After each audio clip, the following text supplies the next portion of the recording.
지금부터 불기 2568년 3월 31일 오후 월무사 유도 중기법대를 봉행하도록 하겠습니다. 모두 자리에서 일어나 주시고 합창하여 주시기 바랍니다. 먼저 보탁 소리에 맞춰 부처님께 삼배를 올리겠습니다.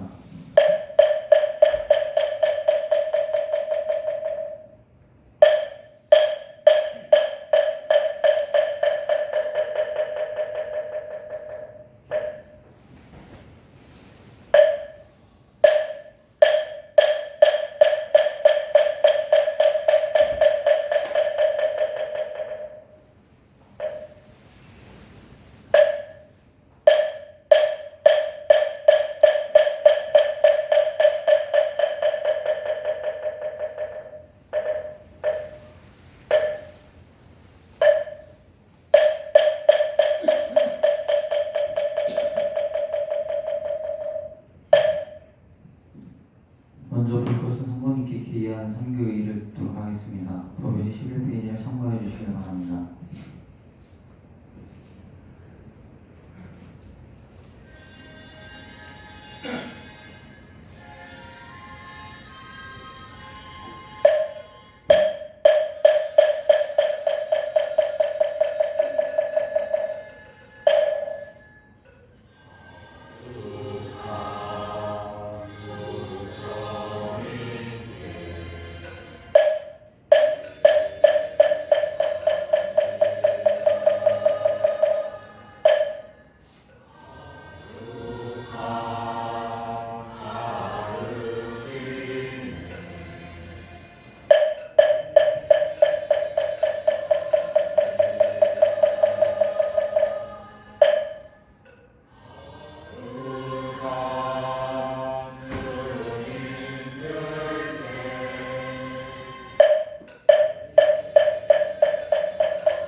오늘 원각경 법대를 주관해 주시는 현성성 스님께 법을 정하는 청국과를 듣도록 하겠습니다. 법요지 22페이지를 참고해 주시기 바랍니다.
스님께 삼배를 드리겠습니다. 목탁 소리에 맞춰 삼배를 해주시기 바랍니다.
소리 듣기 앞서 입장이 있겠습니다. 소리를 듣게 펴서 자세를 바로 잡으시고 마음을 차분하게 주시길 바랍니다.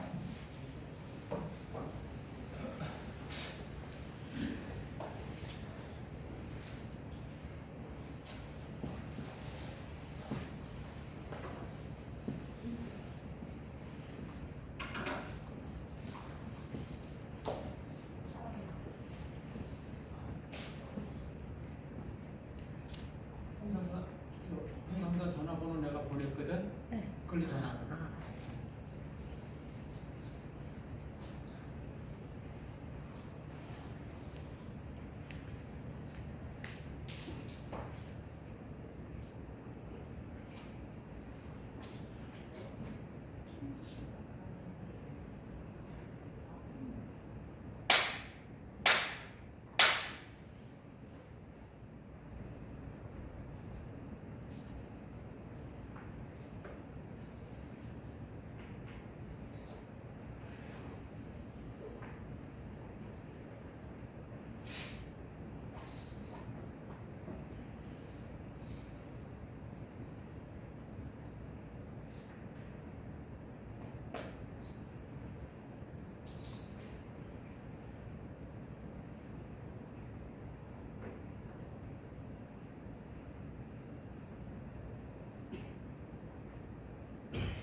건강장보살장.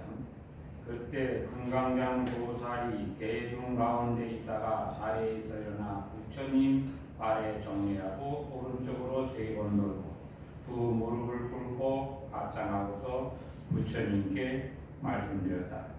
대비하신 대중께서 모든 보살들을 위하여 열의 원각의 청정한 대단한 이의 인지 법행과 전체 점차 방편을 선양하시어 모든 중생들의 목매함을 개밝게 해주시니 모임에 온 법의 대중들은 부처님의 자비로운 가르침을 잊고 환의 가리움이 밝아져서 지혜의 눈이 청정해졌습니다. 세존이시여 만약 중생들이 본래 성부이라면 어찌하여 다시 온갖 무명이 있습니까? 만약 모든 무명이 중생들에게 본래 있다면 무슨 인연으로 여러분께서는 다시 본래 성불이라고 말씀하십니까? 시방에 다른 중생들이 본래 불도를 이루고 후에 무명을 일으킨다면 일체 여래께서는 어느 때에 다시 일체 번뇌를 내시게 됩니까? 오직 원하오니 막힘이 없는 대자를 버리지 마시고 모든 보살들을 위하여 위와 같은 수다라교의 유의 법문을 듣고 영원히 의심을 끊게 해 주소서. 이 원각경에서 이 보살들의 명언은 수행법이고 성취 한 공덕의 명호라고 제가 말씀드렸는데, 이 건강이라고 하는 것은 이제 부서지지 않는 영원 불멸을 상징하는 거고, 이 장이라고 하는 것은 감춰져 있는. 감춰져 있는 것은 드러내면 되는 거예요. 그래서 본래 우리의 그 근본 이 불성의 자리라고 보통 우리가 얘기를 합니다. 불성의 자리, 누구라도 다 있는 근본 그 부처의 자리를 우리는 감추고 있으면서 발현시키지 못하고 있을 뿐이다라는 거예요. 다시 말하면 내가 세상을 살아가는 데 있어서 주인으로 내가 세상을 살아야 되는데 주인이 되지 못하고 종노릇을 하고 있다. 그래서 이 스스로를 밝히지 못함으로 인해서 세상의 괴로움, 고통, 슬픔, 온갖 것을 내가 다 받고 그것이 진실이냐 세상을 살고 있다라고 하는 것을 이 바로 알면 그 스스로가 밝아져서 모두가 부처임을 알게 된다면 이것이 곧 원각의 성취다라고 이제 하는데 어떻게 해서 자꾸 이렇게 중생이라고 하고 또 중생을 깨달아서 밝힘을 해서 성불이라고 하느냐? 왜 이런 변화의 이것을 가지고 본래 맑은 것이라고 하면 본래 맑게 있어야 되고 청정한 것이라면 원래 청정해야 되는데 왜 그와 같습니까? 하고서 이제 묻는 거죠.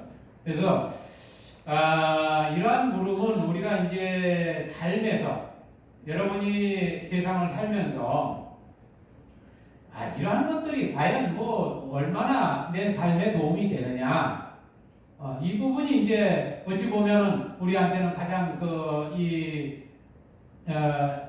당면된 그런 이 현실적인 거겠죠. 어떻게 해야 내가 행복하냐? 내가 행복할 수 있는 조건이 뭐냐? 그러면 왜 우리는 행복이라는 것을 갈구해야 되느냐?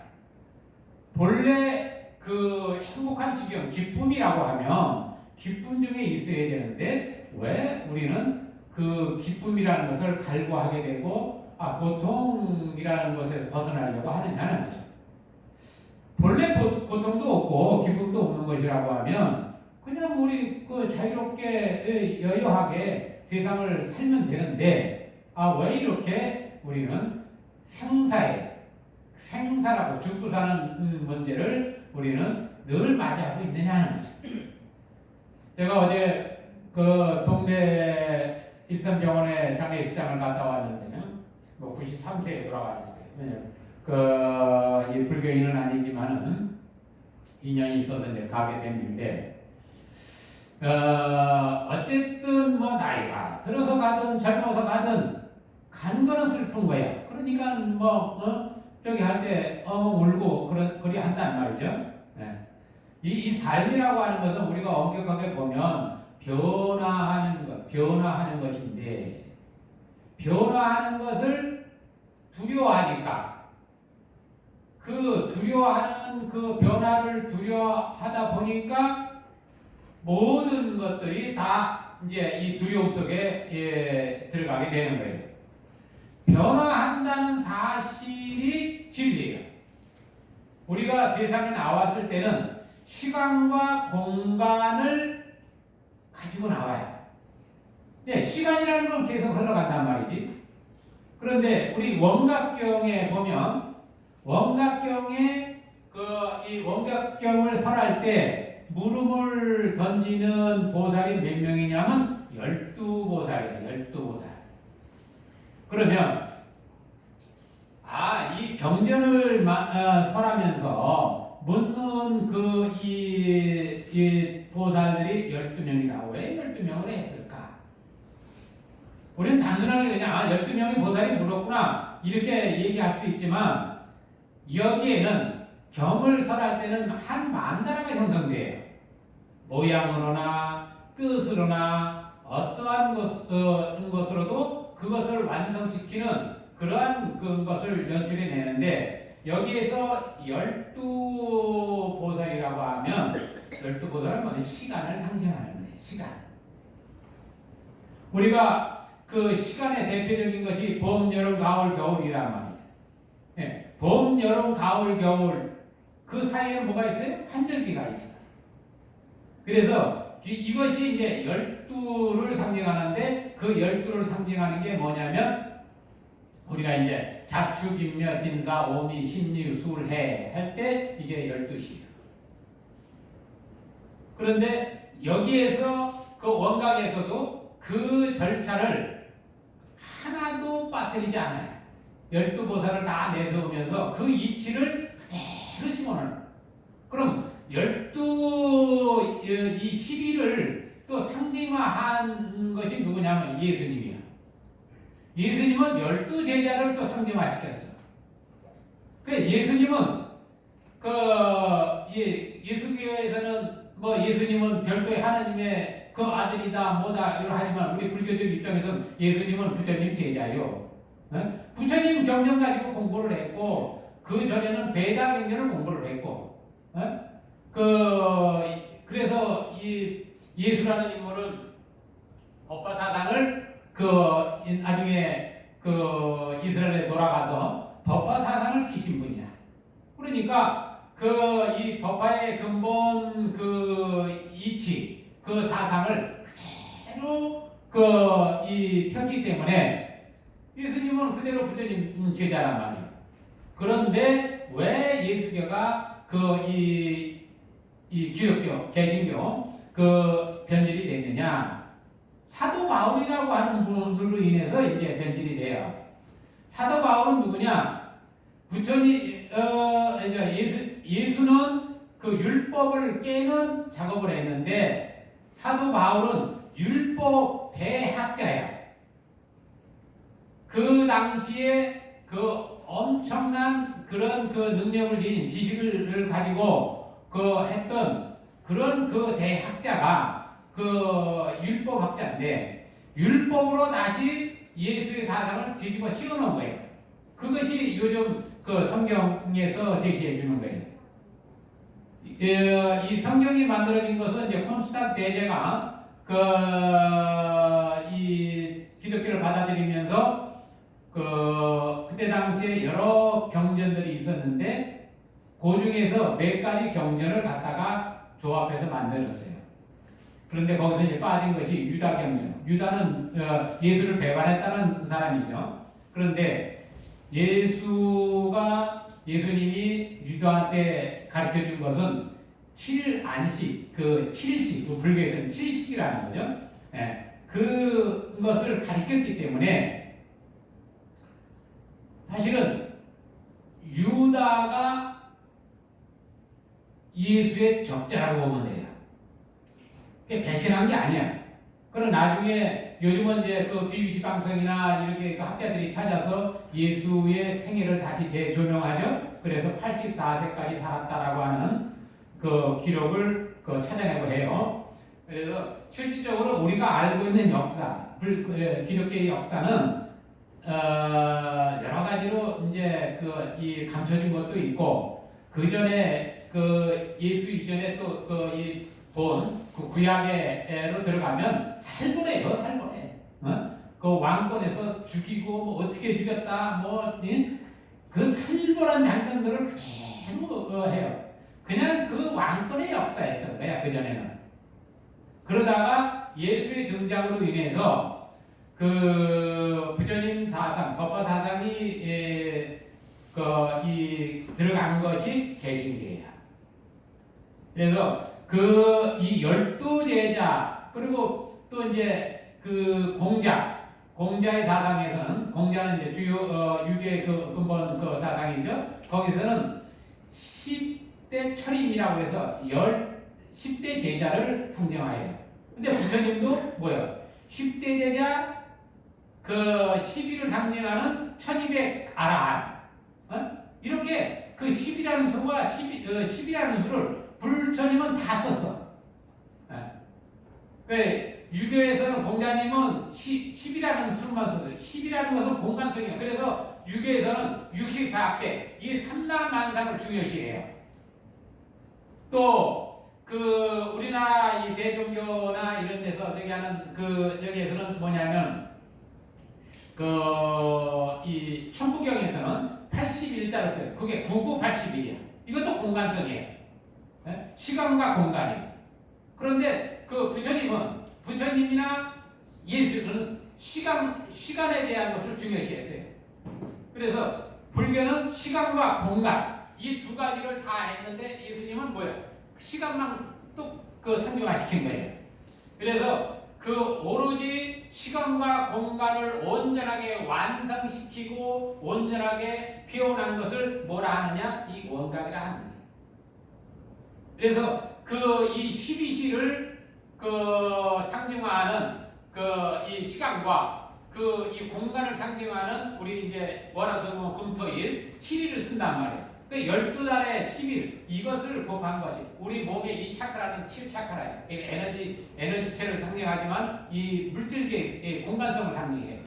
그러다 보니까 이 7차크라의 그 형성을 불교에서는 어떻게 했냐? 과거 7불을 상징합니다.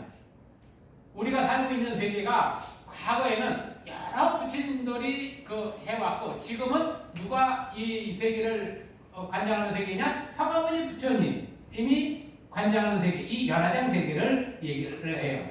그래서 이 7 부처님들이 움직였던 세계, 그 세계를 7으로 해서 7 곱하기 12 하니까 84,000이 되는 거예요. 그래서 84,000 대장경이에요. 저 행사 가면 그 8만 대장경이라고 그러죠?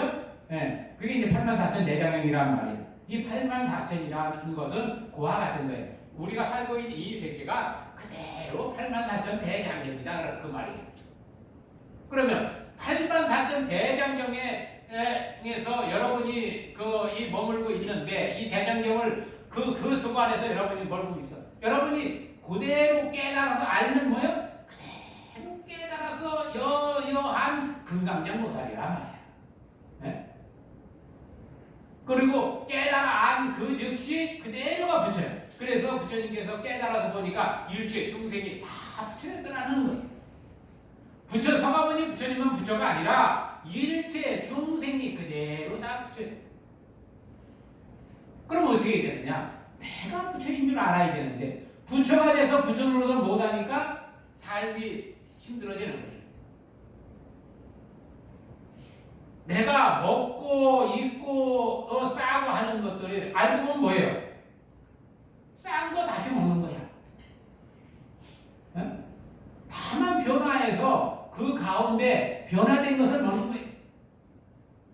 우리 그 욕계에 머물러 있는 그 이 중생들은 이 단단한 걸 먹지만 저 생계천에 있는 중생들은 우리가 꿈꿀 때 나타나는 어떤 그 빛의 존재 이렇게 나타나는 것을 음식으로 삼아. 무색계는 색이 없어요. 물질계가 없단 말이에요. 거기서는 그냥 배고프다 뭐 생각한 대로 그냥 이미 충족되는 거예요. 그런데 욕계, 색계, 무색계를 이미 여러분이 다 지니고 있다라는 사실. 그러면 어디다가 내가 나의 그 위치를 둬가면서 생활하느냐에 따라서 어떤 사람은 열심히 먹는 사람은 내가 욕계의 근본 바탕이 좀 강하구나, 업식이 강하구나 이렇게 보면 되는 거고 나는 먹는 양이 좀 작아. 근데 소식을 하면서도 이렇게 그러면 나는 그 색계의 이 에너지를 내가 그나마 좀 많이 받고 있네. 이렇게 생각하면 되는 거예요. 안 먹어도 내가 살아. 그럼 무색계 그 영향력을 많이 받는 거지. 마찬가지. 우리가 육도인을 얘기를 할 때 내가 사람의 몸을 받고 있어 지금. 그런데 나의 행동이 아주 착해. 이루 말아서 착해. 그러면 저 천상의 그 업력을 많이 지니고 있는 거야. 사람 이 업상 가운데 이 천상의 업상이 그래도 비중이 큰 거예요. 사람의 기본 업은 더 크지만 거기에서 천상의 업이 크고 그 다음에 업이 있는 거예요. 그러면 어떠한 것을 내가 그 업력을 키워나가야 되겠냐 하는 거죠. 그랬을 때 가벼운 업력을 키워나가야 공부나 세상 사는데 수월하다는 거예요. 그래서 부처님께서 한결같이 말씀하신 게 착하게 살아라. 착하게 살 때 장애가 사라진다. 장애가 사라지면 내 일에 막힘이 없다는 소리예요. 내가 하고자 하는 여러분이 꿈 가운데 꿈을 꿀 때는 꿈인 줄 알면 꿈 가운데는 모든 것을 내가 원하는 대로 만들어갈 수 있어요. 내 에너지가 강해지고 꿈속에서 강해지면. 그런데 현실계에서는 그와 같이 잘 안 돼. 그 안 되는 이유가 이 현실계는 꿈보다는 이 색계의 근본 원리보다는 무거운 세계야. 그러니까 더 많은 에너지가 웅축해 있는 것이 이 세계야. 내 몸뚱아리 이 몸을 지니고 있다는 것은 요즘 우리 바깥에 보면 뭐 빙의들, 귀신, 무당, 오만 것들이 이야기들이 많아. 아니 귀신들이 그 에너지가 강해, 사람의 에너지가 강해. 사람이 지금 이 몸뚱아리 가지고 있는 것 자체가 에너지가 강한 거예요. 에? 그러니까 뭐 귀신이 들었다 그러면 정신 못 차려서 그런 거지. 내 에너지가 강하기 때문에 그 에너지로 그 귀신들이 함부로 접근 못하는 거예요. 내가 혼란스러울 때 그걸 들어오는 한 나라의 움직임도 똑같아. 우리 이 장병들이 국방의 의무를 하면서 강한 에너지, 강한 카르마, 그리고 강한 그 무의로서 지키고 있을 때는 어느 누구도 함부로 접근하지 못하는 거예요. 마찬가지로 에너지가 강한 그 상태에서 내가 우리 여기도 이제 이 칠포방에도 한 4명 정도가 이제 돌아가신 분들이 계신데, 그 전에 제가 이 수기사 쪽에 이 일기갑에서는 한 2,600명, 6.25 때부터 이제 했으니까, 전쟁하고 월남전하고, 그리고 이륙여단 지금 산에 우리 모셔진 거기도 거기도 2,600명이 넘어. 그럼 저희 산에 이제 모셔진 분만 해도 5,000명 가까이, 6,000명 가까이 되는 거예요. 그럼 거기에 있는 기본적 에너지들이 올바르면 우리 몸이 움직이기 전에 그 에너지들은 가서 나라를 지키고 있는 거예요. 환생을 해도 그 업력, 백은 그 강한 카르마는 남아요. 눈에 보이지 않는 그런 그 에너지체도 나라를 위해서 머무는 거예요. 그래서 우리가 뭐 이 선망부모 또 이 정물장병 이러한 이야기를 하는 겁니다. 그러나 그것은 뭐예요? 에너지예요. 다시 말하면 에너지가 극대에서 움직이는 것을 뭐라 하느냐 했을 때 그걸 신이라고 하는 거예요. 여러분은 이 신이라고 할 때 아주 특별한 거로 생각하는데, 신은 이미 여러분은 신적인 존재, 신을 부리는 사람들이에요. 그런데 그걸 몰라. 이제 모르는 게 아니라 인정을 안 하는 거예요. 특별하다고 생각하는 거예요. 예수교에서 말하는 유일신인 여호와는 신으로 설명을 할 때 이미 그것은 사탄이 되어버려요. 그러나 그 사람들은 그걸 신이라고 해요. 하느님이라고 해석을 할 때 그거 잘못됐어요. 내가 얼마 전에 목사님 만나서도 지금 가장 잘못하는 것이 이 여호와를 천주라 해석하고 하나님이라고 해석하는 것 자체가 이미 여호와를 다 망쳐놓은 거다. 그러니까 종교 화합이 안 된다. 여호와는 마태복음에 뭐라고 나오냐? 여호와는 중심이나니 볼래야 볼 수 없고 들을래야 들을 수 없다라고 이 얘기를 해놨어. 그러면 여기에서 말하는 원각의 부처님의 근본 사상은 뭐예요? 붓다라고 하는 것은 볼래야 볼 수 없고 들을래야 볼 수 없고 소리로도 열애를 하거나 또 이 모양으로 열애를 찾는다라고 하면 그것은 이 잘못된 것이라고 금강경에서 얘기를 하고 있어요. 모양이 없는 거예요. 근데 그 모양이 없는 어떠한 것을 낮추지 않고 모양이 없는 근본 자리를 뭐라고 하느냐? 그것을 여기서 하면 금강장 보살이라고, 그 깨달은 지경을 금강장 보살이라고 얘기를 한다라고 설명을 하는 거예요. 그래서 여기서 금강장 보살이에요. 영은 불멸의 바탕이 감춰져 있는 보살이다. 아직 부처는 이루어지지 않은 원을 세워서 중생들을 이끌기 위해서 어떤 형상을 놔둔 것을 말하는 거예요. 그러면 여러분 스스로가 이미 무엇을 가지고 있어요? 부처도 가지고 있고 보살도 가지고 있고 부처님의 종자인 불자의 종자도 가지고 있는 거예요. 이미. 그러면 뭐예요?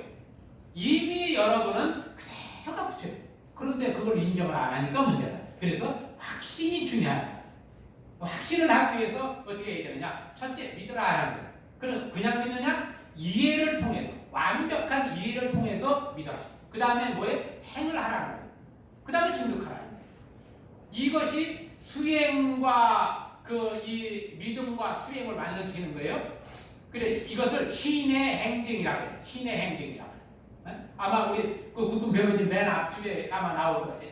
여기 있나 몰라. 옛날에 맨 앞줄에 나왔는데 지금도 있나 모르겠어요. 그 맨 앞줄에 그게 나오는 신의 행정이라는 거예요. 그냥 믿는 게 아니라 믿음에 대한 것을 확실하게 이해를 해라. 그래서 능가경이라는 경전에서는 어떻게 얘기해? 부처님의 말씀이라도 의심을 하라. 그리고 의심을 없애라는 거예요. 그때 확신이 드는 거예요.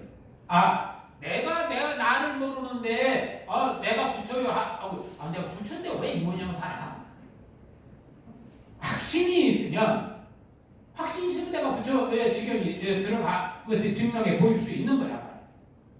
여러분이 세상에 나올 때 어머니의 아버지의 또 이 은혜로서 이 세상에 나왔어. 그런데 어머니 아버지가 아무리 있어봐야 내가 없으면 아무 소용 없는 거예요. 어머니와 아버지는 나의 길을 제공해 준 거예요. 내가 나오는 길을 제공해 준 거예요. 그럼 여러분의 역할은 뭐예요? 똑같아요, 여러분들. 누군가의 길을 열어주게 돼 있는 거예요. 뭐 스승이야. 우리가 불도라고 할 때 이 도나 세상에 나오는 길을 열어주는 도나 길이라는 건 의미는 같은 거예요.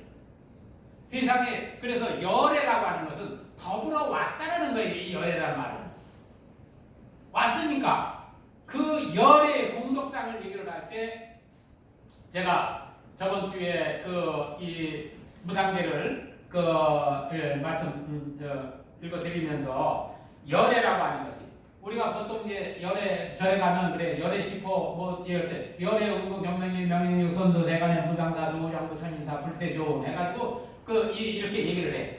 그러니까 그게 그냥 이름만 이 명호만 알지 그게 뭔지를 모르는 거야. 그러니까 열애하면 열애는 이룩한 아름다운 승리자였으며 이렇게 이제 내가 했는 무엇을 승리했느냐? 본래 그 근본 완성된 자기를 성취한 것이 열애다. 그래서 열애는 자유로운 거예요. 그리고 은공이라는 것은 마땅히 공양받는 자를 말해요. 네. 그래서 마땅히 공양받는 성취한 열애시며 열애 은공 정견직 큰 지에 깨달아서 갖추신 열애시며 이렇게 이제 열애 시포가 있는데 또 하나는 거룩한 깨달음을 펴시는 열애시며 생사고 자유롭게 벗어난 열애시며 상계와 삼세를 두루 아시는 상계와 삼세니까 시간과 공간을 두루 아시는 열애시며 그리고 견딜 수 없어. 누구와도 견딜 수 없어요. 큰 깨달음의 그 경지는 이렇게 견딜 수 없기 때문에 그 견딜 수는 열애시며 중생을 제도하는 열애시며 중생이 하나라도 있으면 부처가 아니라고 했어요. 이미 깨달아 보니까 일체 중생이 다 부처요 하고 선포를 하는 이유가 깨달아 보니까 다 중생이야. 제도할 중생이 없더라 말. 그렇지만 세상 구석구석을 다시 보니까 그래도 아직 자기가 부처인지를 모르면서 괜히 쓸데없이 괴로워하고 있더란 말이요. 그러니까 이것을 깨쳐주기 위해서 여기서 얘기한 것이 중생을 제도하는 부처님 이렇게 얘기를 하는 거예요. 그리고 하늘과 인간 세상 이끄는 열애시며 부처님 가운데 으뜸이에요. 이거는 왜 부처님과 으뜸이냐면 열애라고 깨달았다 그래서 이 열애 시포를 다 증득하는 게 아니에요. 이건 덕상이기 때문에 세상에 나올 때 여러분이 세상에 나올 때 각자 공력을 다 달리하고 나와. 우리가 만약에 똑같은 이 업력이라고 하면 여러분이 세상에 나올 때 똑같은 그 모양, 똑같은 이름, 똑같은 환경에서 여러분이 세상에 나오고 똑같이 살아야 돼요. 그런데 그렇지 않아요? 어느 사람은 그 부모, 아주 훌륭한 부모를 만나서 윤택하게 세상을 사는 사람이 있고 어떤 사람은 어려운 환경에서 그 어렵게 살아가는 사람도 있어요. 그런데 자, 우리 불교가 끊임없이 이야기하는 게 있어요. 자, 극락세계. 자, 극락세계는 그러면 어떠한 유들이 가느냐 하는데, 극락세계에 가면 이름도 똑같고 모양도 똑같아. 즐거움이 가득. 그런데 거기에서도 또 9단계의 또 이 계층이 있어. 그런데 하나같이 그 안에는 다 똑같단 말이야. 그래서 이제 구품연화대라고 해요. 그런데 거기를 가는 길은 어떻게 가야 되느냐 했을 때, 우리가 이제 이 대표적으로 하는 것을 사무량심, 자비희사라고 얘기해요. 그 자비는 뭐냐 하는 거예요. 사랑하는 마음. 일체의 모든 것들을 다 사랑하고 보살펴. 가엾이 여겨.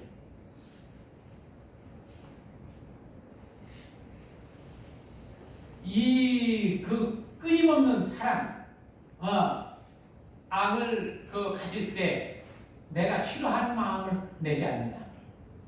싫어하지 않는 마음을 가질 때 뭐가 생겨요? 기쁨이 생겨요. 요 자비는, 그래서 이 자비의 대명사를 관세음보살로 하는데, 관세음보살의 상징이 뭐예요? 어머니 같은 것을 상징한다. 어머니가 자식을 키워낼 때 그 끊임없는 그 사랑으로, 기쁜 마음으로 자식을 보살피기 때문에 버티기, 조금이라도 괴로운 것이 있으면 그거 버텨내기 힘들어요. 어려워요. 이 자비한